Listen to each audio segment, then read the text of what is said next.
Hi, everyone. I'm Tara-Lon. Welcome to Mometize Your Passion. And welcome to 2024. Now, because it's a new year and a new season for this podcast, I wanted to kick off 2024 by talking about the importance of moms pursuing their passions and their purpose. So on this episode, I'll be speaking with Dr. Courtney Miller, a Christian psychologist who helps people heal their mind, body, and spirit in their relationship with God and others. I really hope you enjoy this episode. So today we're talking about helping moms to break up with fear and move into their God-given purpose. Now, before we talk about that, let's talk a little bit about you. And, you're a mom and a time when you had this fear and you needed to break up with it, but you were in maybe a really rough season and you couldn't even see your way out of it. I feel like every stage of motherhood, you are constantly faced with something that God is calling you to do, whether it's like in raising your child. But for me, because I had my child when I was in grad school, there were always new levels that I felt like God was asking of me to go to the next level in. But because I don't know. I think because I was in a program that was not Christian focused, it was a secular program. I was in the place of how do I bring all of who I am as a Christian woman and to actually bring healing into people's lives when I haven't seen it done in the way that I feel like God is calling me to do it. And so because when I was in like the very first part of my internship, which is like at the end of grad school, I was looking for people that can kind of model what does it look like for me to step into what I feel like God was calling me to do. But because I didn't see that, there was often a lot of times of feeling afraid of, well, because I haven't seen it done, maybe I should just follow the steps of what I see like professors, mentors doing, and maybe I'll figure it out down the line. But I feel like this past like 2 years has kind of been this stretching point of I can't allow myself to just do what I've seen done. Like I have to hear the voice of God and follow where the Holy Spirit is leading me. So I can share more about what that process looked like, but I'll pause there. Okay. I love that. Yes. So, because there's moms that are probably in a similar situation in a different field, or maybe they're, work from home moms or stay at home moms, and they may be in a situation. Is there anything that you could say is relatable maybe to another mom? Maybe she's not sure what that fear looks like. What might that look like? Like, I love the example you gave for yourself. What are some other fears that moms may not even realize is a fear that they're actually in? I think many times we are often in the place where we might feel like, oh man, I'm really either interested about something. I feel like I might, have something to create or bring value, but I haven't seen it done. So like there's no example. So maybe I feel like I kind of doubt myself. I feel like maybe there's like maybe I'll wait till I see someone else that can do it. And then I'll know that I'm like able to do something like that. Two, it could be a very much comparison where we might see someone else doing something in a different way and feel like, oh, well, they're doing it better, or they have like the Instagram life that I don't have. They have money to be able to do it. So you compare maybe whatever vision that you've been given to whatever you see them doing. So that's a form of a fear. And then oftentimes our own insecurities about like, I feel whether I'm not good at speaking or I'm not good at writing or whatever insecurity that might come up, we feel like, okay, because I don't have that fully polished or it's not in the place of what I feel like it should be, that's the reason why I should not move forward. And then we become consumed with, well, I'm just a mom. So I think there's this limitation that sometimes we can put on ourselves based on our doubts, our insecurities, comparison, where sometimes we feel like because I am a mom, I should just focus on this. I should just put all my energy into this. When for some of us, that could be a season that we're being called to where it's very much like we need to adjust, we need to rest, or we just need to focus. But sometimes that's also a fear that can feel real spiritual and real cute of I should just stay like what's comfortable, what's familiar, when many times the things that we're called to do, the things that sometimes we feel like we're avoiding are actually what we should be focusing on. But because we feel like, well, I don't have help, or I don't have a community of people, or I don't know how to do it, we stay with what's familiar and comfortable. And sometimes familiar and comfortable could be toxic. It could be just in a bad place, but it's still familiar. So you still feel comfortable staying there, and it's hard to get out of that.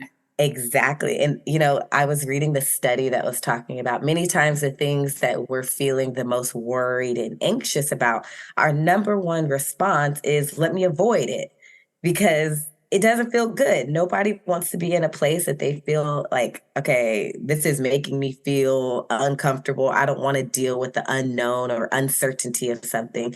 So I'd rather either pretend like it doesn't exist, push it under the rug, or project it onto somebody else.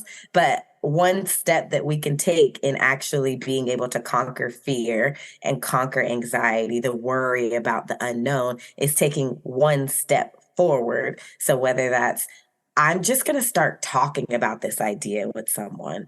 I'm just going to even like maybe start journaling about it, like just get it out of my head and put it on paper, because there's something about that process that makes things a little bit more concrete.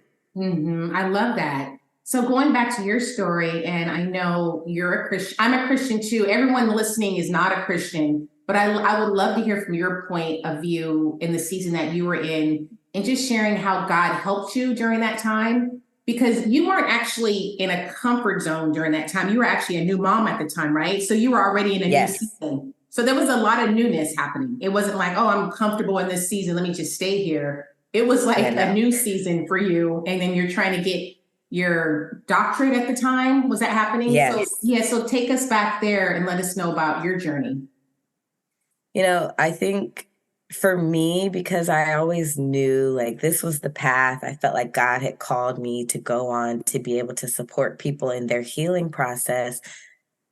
I think for women, especially women that could be in a place of wanting to build career, sometimes it feels like you have to sacrifice so much and make all these choices on your process to like wherever you feel called. And so for me, I was in the point of, okay, I know I want to become a mom. So while I was in grad school, found my little sweet pocket of becoming a mom, but that doesn't mean the calling stops. Like that doesn't mean the whole world stops so you can become a mom. Like everything has to keep going. And so because I was in this place of like, okay, well, I know God has called me to do something. I also am in this state of new motherhood. Like I feel even more pressure to be able to, or to not make a mistake, because I had so much more weighing on me in terms of responsibility. My husband, we were at the point, even financially, of like, okay, he's been helping me out financially with grad school. And now we're at the point of like, we need to launch something, we need to birth something, because there's actually a baby that needs to get fed. There's a mortgage that needs to get paid. So it wasn't like I was in this, like, let me just dream up a cute hobby and do something that like feels inspirational. It was like, I got things and bills that need to get paid for. And so I was in this place of seeking God of like, okay, I want to be able to touch women's lives, touch moms' lives, but I'm also scared because I feel like I don't have everything figured out. I don't have the full business plan laid out to the T. I don't have all the money and financial resources that I see maybe other businesswomen might have. But I felt like where God was calling me to go was, how can you start with what's in your hand? And I love thinking about, there's a person in the Bible named Moses, and there's a story where there was an encounter at the burning bush where God was speaking to or calling out to get Moses' attention. And through this process of having this encounter with God, Moses starts giving all these excuses why he can't do what God has called him to do, which was to go and speak to the people and to bring deliverance. And there was one point where he says, like, I'm not good at speaking, basically. Like, you can't use me. I can't do what you've called because there's an insecurity. There's something I don't have to bring something forth. And I felt like that was me. Like, we can present all the reasons to God, like in our own places of like why I feel like I can't do something. And I felt like in that moment and with Moses, God was like, it's okay. You don't have to be all the way qualified. Like, I'm going to send people, I'm going to send your brother to help you out. I'm going to give you things to help you out. And so I felt like there was this point in my life where I was like, okay, God, I don't have everything figured out with what the next step is, what you called me to do. But the thing I do have in my hand is I'm a mom, I'm a wife. I don't have all the knowledge on everything, but how can I use what I do have right now to share and encourage somebody else? And so what I ended up starting to do was let me just get some girlfriends together. And how can I just bring whatever I've learned from school, whatever I've learned from like my process with God, and begin to share that with them? And that would either start with like Bible studies, but then eventually it started into like launching workshops to be able to teach people the integration between psychology and mental health and or faith and bringing it all together. So we just did something brave of like, let's just put it out there. Let's just see if there's an interest. And it just so happened that even though that felt really scary because it was like, I don't feel fully qualified. I don't feel like I know everything. I don't feel like I'm the best speaker in the world. God, I'm going to just try to do something and we'll see what happens. That in that obedience or in that faith, God meets us in those places where we're just like, I actually don't have it all figured out, but I'm going to try something new. And so it was in that place where I was able to start launching workshops, start able to just like 5 people showed up. I didn't feel like, okay, I wanted 20, but I'm going to work with the 5 and just start to trust like the more I start doing this, the more God's going to give me what I need. And then over time, I've had an increase in that of just like, I don't have everything figured out. I don't know, but I'm trusting that God has called me to do something. And the more I don't allow fear to have power over me, the more I cancel out any authority that fear might have over me, the more I'm able to let God do what only He can do. Yes, that's so profound. And then also what you mentioned, like you started with 5, and it made me think of if you're faithful in little, God will bless you with more. So you needed to be faithful with that 5. And it also made me think of, because I know on your Instagram, one week on your Instagram, I think you had like 900 followers. Mm-hmm. And then you did a post about reading a scripture to your son. Yeah. And then you got like, was it like 1 million likes or something like that? And your account just went viral from that? Yeah, I mean, literally within that, before I posted that video, I was just in the place of like, God, I don't want to use my life and my social media just as like a blog. Like, I feel like you've called me to pour into women. You've called me to pour into moms. How can I be an encouragement and just do something that feels like a blessing? And so I felt like the Lord dropped it in my spirit. Like, if you obey what I show you, I will bless it. And so I was like, okay, I don't know what that means, but let me go throughout my day, make my child some breakfast. And I just decided to record us reading the Bible together. I posted that video. And then by the end of the day, I had like 3,000 followers. And I was like, wait, like what just happened? Did I break the internet? Like, are these fake followers? Who are these people? And day by day, by the end of the month, I had 30,000 followers. And so it just, by me taking a step, and I guess I need to give context. For me, I've always had the fear because I am in this field as a psychologist. You don't want to feel like you're like imposing your beliefs on other people, or you don't want to feel like you're out trying to convert people. So for me, I was always worried, do I need to kind of be a little bit more, I don't know, like just more neutral about the kind of things that I put on social media because I don't want to offend anybody. And so me posting that video was actually kind of scary because I was worried what people would think. And I was like, you know what? I'm just going to do something that goes beyond what people think. I want to do something that shows people this is who I am. Like, I cannot walk in fear, worried what other people think anymore. I have to be who God has called me to be. And then it went viral. So I thank you, love Jesus. that. That is such a perfect example of actually pursuing our gifts, our God-given gifts, and watching how he's going to bless it. Because if you think about it, those million views, they needed to see that post. And by you pursuing your purpose, you could be impacting your lives. You are impacting your lives. You don't even know how you're impacting your lives. And that's why it's so important that we are pursuing those things that God is putting inside of us, because only we have the gifts that we're going to reach in our sphere of influence. Yes. So you're reaching those people who are coming to your site because they want to hear what you have to offer. So I think that's such a great story. Something that it's just shown me, the more that I am walking in who God has called me to be, like no hiding, no apologizing, no trying to tiptoe on it.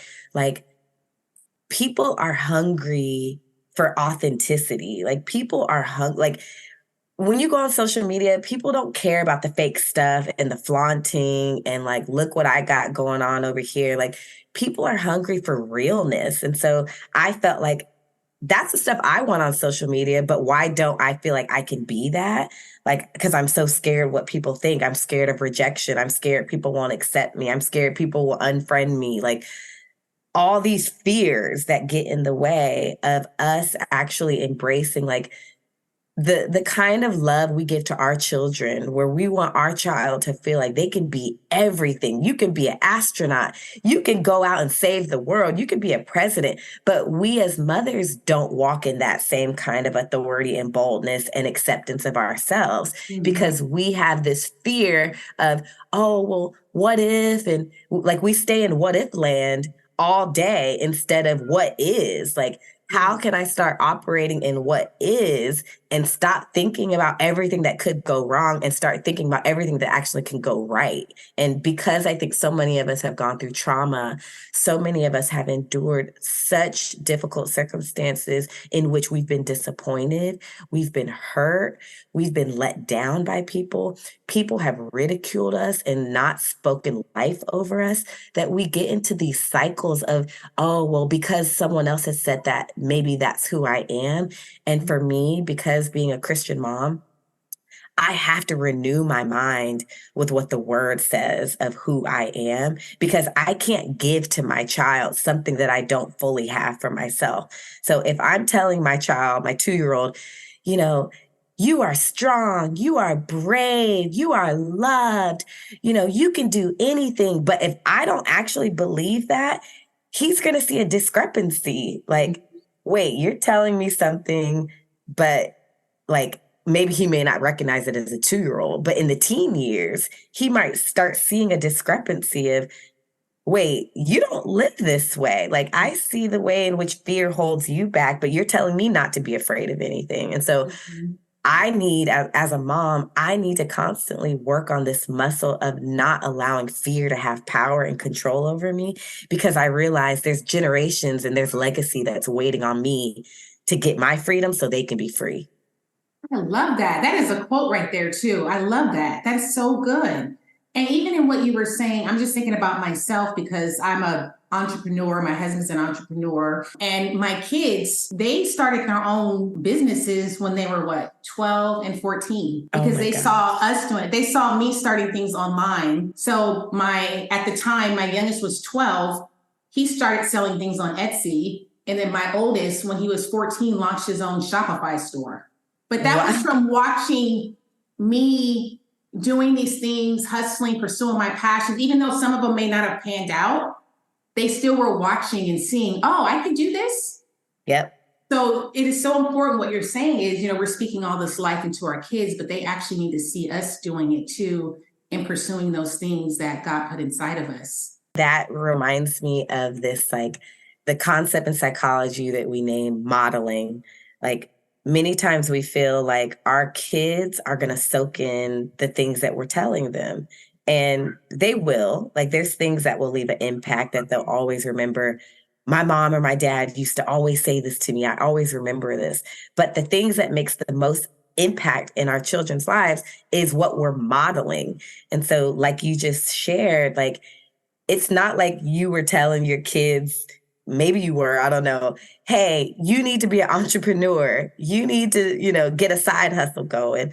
Maybe you did, maybe you didn't, but what is going to last, like what they will always remember is the hustling that they saw their parents doing, that the late nights that they were staying up trying to figure out the calls, the different decisions, the prayers that you guys were making about business opportunities. Like the things that they saw are the things that make the most impact in their lives. So I just wanted to just affirm that the things that you're doing in your kids' lives are going to shift what they show up in their future kids' lives too. Yeah, absolutely. Now, can you think of any other negatives, I guess, that if a mom is not pursuing her purpose, like any negative impacts, a negative impact that it could have on her or those around her? Oh, I mean, I think this can sound a little doomsday, but I think it's truth in that a mom not operating in her purpose, a mom not operating in what she's called to do will impact the world. And the reason I believe that is because you are not just called to your children. You are called to impact the friends around your children, the school that your children attends, the teachers that your children, like we have so many impacts with just little interactions. And so when you think about all the people you come across in one day, you might come across your coworkers, or you might come across people at the grocery store, you might come across people, driving down the street, whatever it is. The more that we are walking in our purpose, we are walking in those things, we walk different, we talk different, we carry, like our posture is different. And so our whole mind, body, spirit, and relationships are impacted when we are and when we are not walking in our purpose.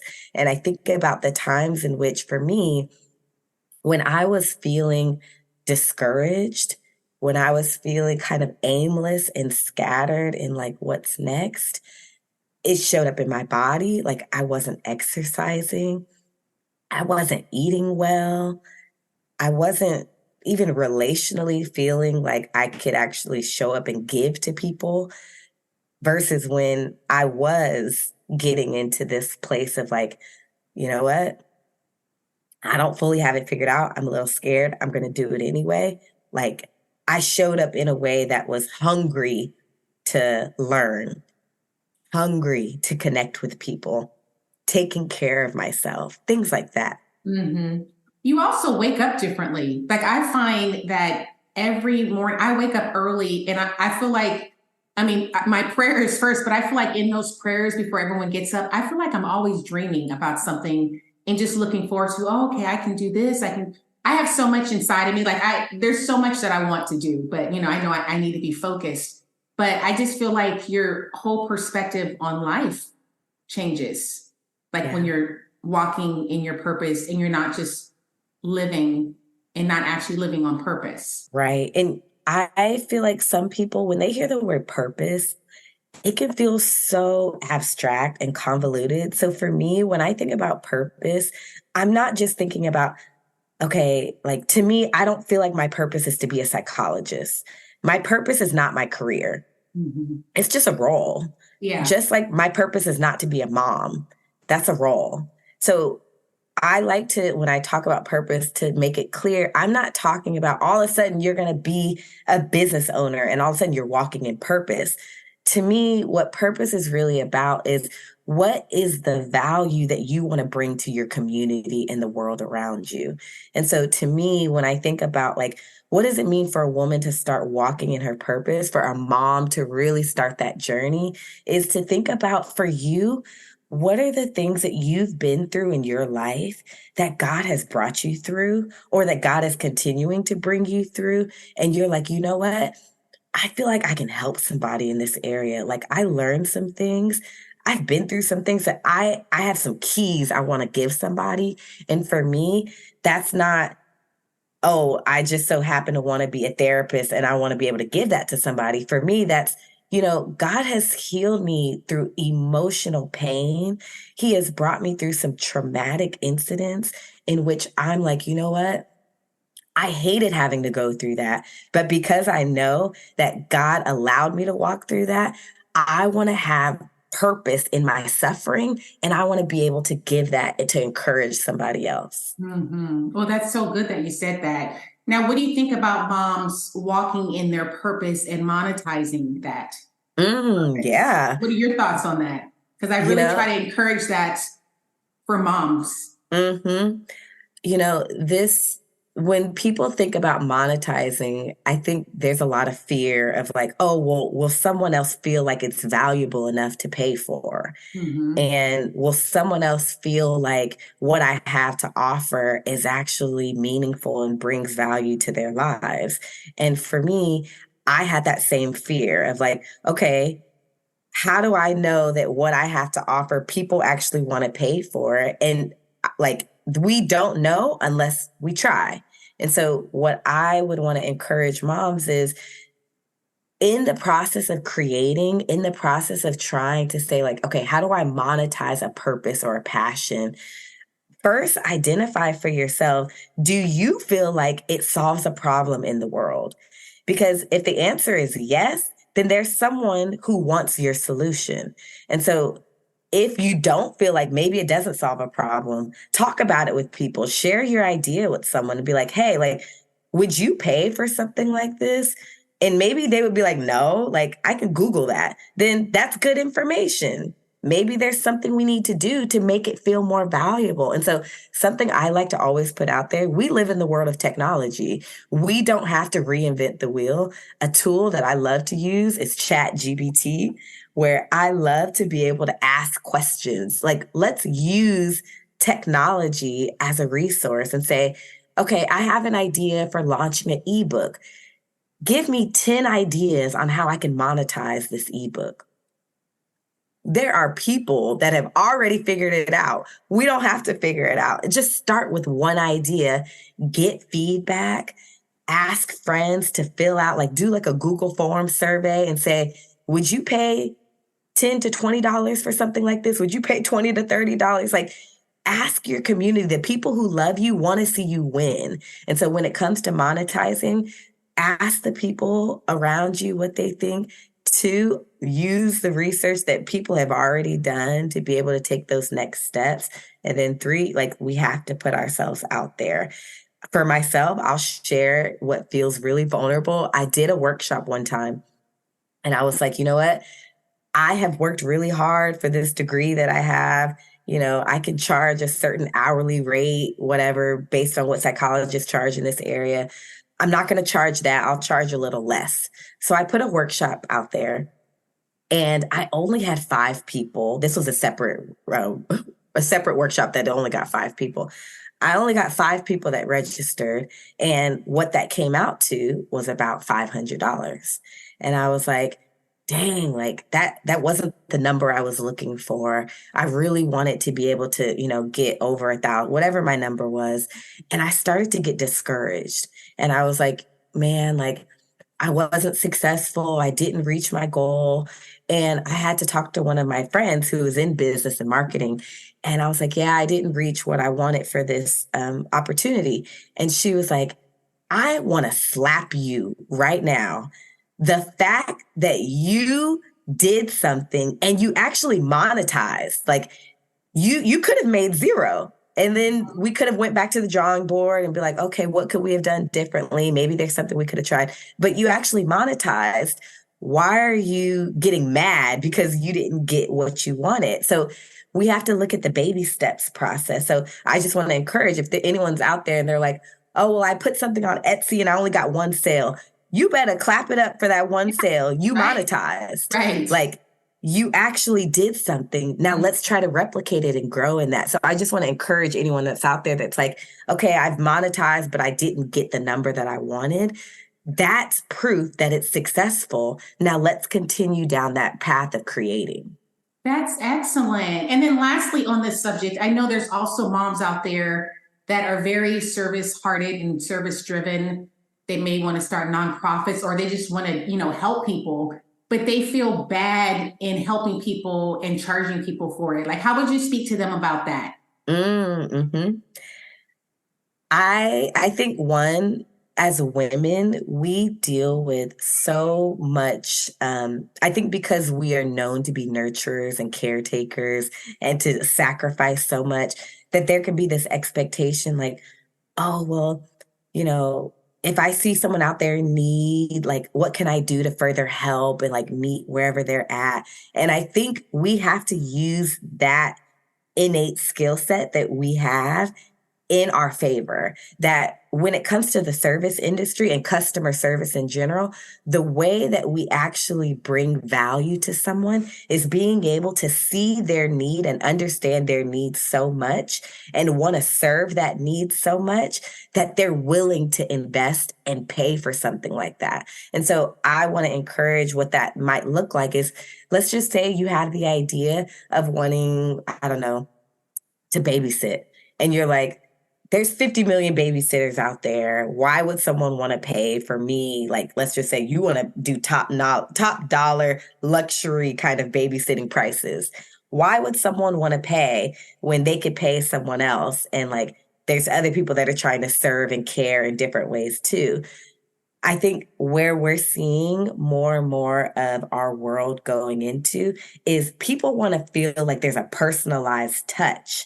They want to feel like they're an individual and not another dollar. And so when it comes to, okay, I have a heart to serve, I have a heart to give, but I don't know where to start and where I want to monetize, how I would get someone to even invest into an idea, is get to know an individual's problem so well, get to know what are the things that they feel like they want someone to solve and that they would pay for, and create a solution off of that. Because we don't have to solve a million people's problems. We just have to solve one. And if there's one person that has a problem, there's more people that have that same problem that are willing to pay. And so again, start small with just one person. If there's one person that you could say, I think I have an idea of something that someone would want to pay for, $5, $10, $1 million, whatever it is, there's always one thing that we can do that someone is willing to invest in, but we have to ask.